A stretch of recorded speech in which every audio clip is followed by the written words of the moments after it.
हरे कृष्णा। श्रील प्रभुपाद की जय। अध्याय 1 श्लोक नंबर 15।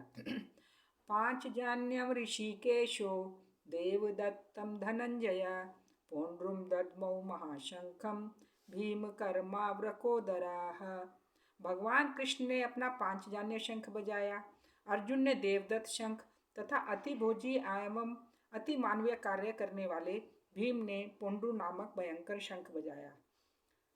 तो सबसे पहले भीष्म पितामह ने अपना शंख बजा के युद्ध की घोषणा करी। उसके साथ ही साथ फिर भगवान कृष्ण ने अपना शंख बजाया जिसका नाम है पांचजन्य शंख।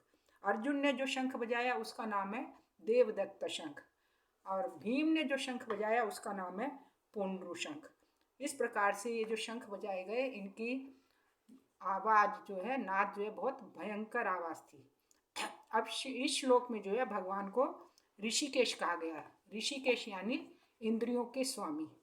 तो भगवान जो है कुरुक्षेत्र युद्ध भूमि में भगवान अर्जुन की दिव्य इंद्रियों का निर्देशन कर रहे हैं, इसलिए इनका एक नाम ऋषिकेश भी है।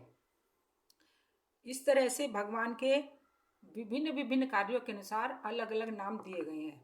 जैसे उन्होंने मधु नामक असुर का युद्ध किया था तो उनका नाम मधुसूदन है। उन्होंने गोवों तथा इंद्रियों को आनंद देने के कारण उनका नाम गोविंद नाम है। वासुदेव के पुत्र होने के कारण उनका नाम वासुदेव है।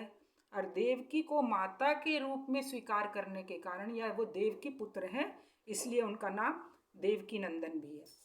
और यशोदा के साथ बाल लीलाएं उन्होंने बहुत की हैं। वृंदावन में भगवान ने यशोदा मैया के साथ में बहुत सी बाल लीलाएं की हैं, तो उनका एक नाम यशोदा नंदन भी है। और अर्जुन जो उनका प्रिय मित्र था उसके सारथी बने थे भगवान, इसलिए उनको पार्थ सारथी भी कहा जाता है।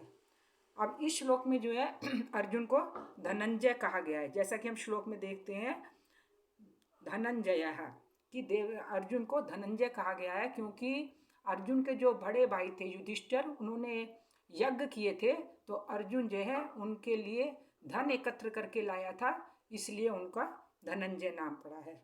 इसी प्रकार भीम व्रकोदर कहलाते हैं क्योंकि जैसे वो अधिक खाते हैं, क्योंकि भीम क्या है बहुत अधिक खाते थे उसके साथ साथ वो बहुत मतलब शक्तिशाली थे, बहुत अति मानवीय कार्य करते थे, बहुत शक्तिशाली थे।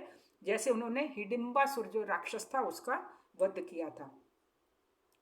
अतः पांडवों के पक्ष में जो भी विशेष प्रकार के जो शंख बजाए गए, जितने भी पांडवों के शंख पक्ष में भगवान ने शंख बजाया, अर्जुन ने शंख बजाया, भीम ने शंख बजाया, ये जो है जो पांडव पक्ष के सैनिक थे उनके लिए बहुत प्रेरणा प्रदान कर रहे थे, मतलब उनको उत्साह बढ़ाने वाले थे, जोश पैदा करने वाले थे। लेकिन जो विपक्षी, इसके विपरीत जो विपक्षी सेना थी, जो कौरवों की सेना थी, उसमें ऐसा कुछ भी देखने को नहीं मिल रहा था क्योंकि ना तो उनके पास में साक्षात भगवान थे, ना ही उनके पास श्री थी और ना ही उनके पास में भाग्य ही उनका ऐसा था। अतः युद्ध में उनकी जो है कौरवों की युद्ध में हार निश्चित थी। और शंखों की ध्वनि से मानो ऐसा ही लग रहा है कि ये जो शंख यही संदेश देना चाह रहे हैं कि जीत तो पांडवों की ही होगी और कौरवों की हार निश्चित है। हरे कृष्णा।